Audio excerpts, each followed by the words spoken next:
This week's challenge is all about things which are slightly spooky. Hello, some more creative ideas. As you can see, I've got the camera on the tripod, makes life easier. I have my subject behind me. Daylight, there's a window just there, bringing some light into the side. I have some various colour filters, which I can just put onto the lens. I don't know if you can see on the screen. And then you can take a picture through them.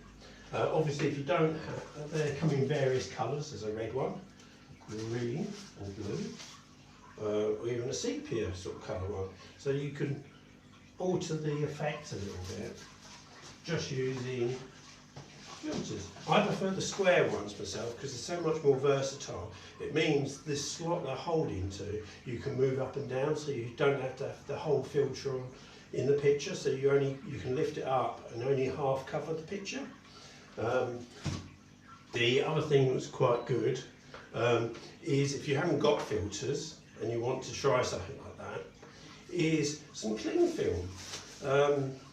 And what you can do is just put it in front of the lens and it will give it quite an interesting effect, because you see the way it's scrunched in front of it.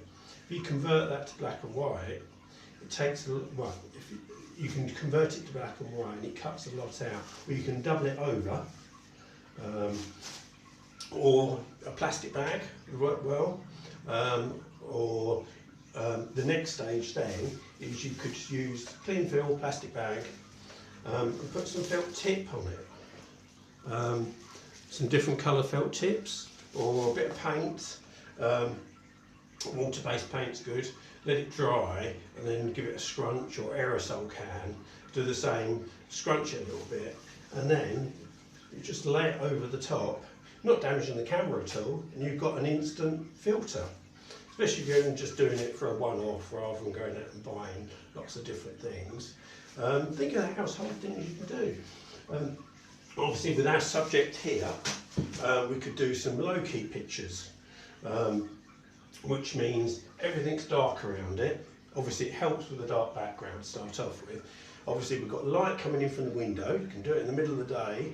I've put the camera, it's on manual, ISO 100, so it's a fixed point, and the F number is whatever the sharpest point, it's about the middle of whatever your settings are. So on this particular lens it will be F 7.1, so you want somewhere between about 6 and about 8, and it's going to be the sharpest picture.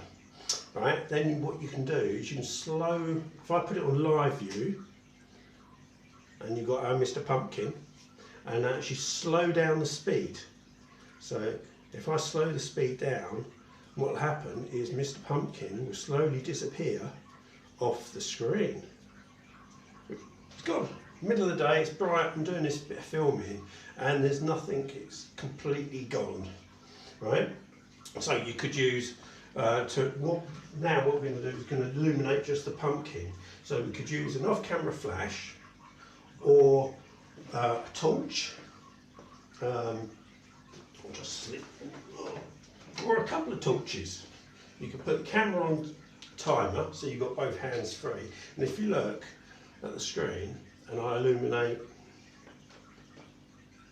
Mr. Pumpkin, you can just see him. If I actually brighten him up just a touch, yep, there you go, and then add more lighting, all I'm doing is illuminating the pumpkin. See it moving?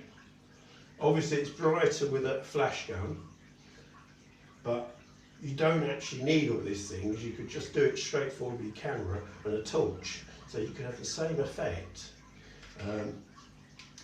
Put the timer on the camera, have a torch,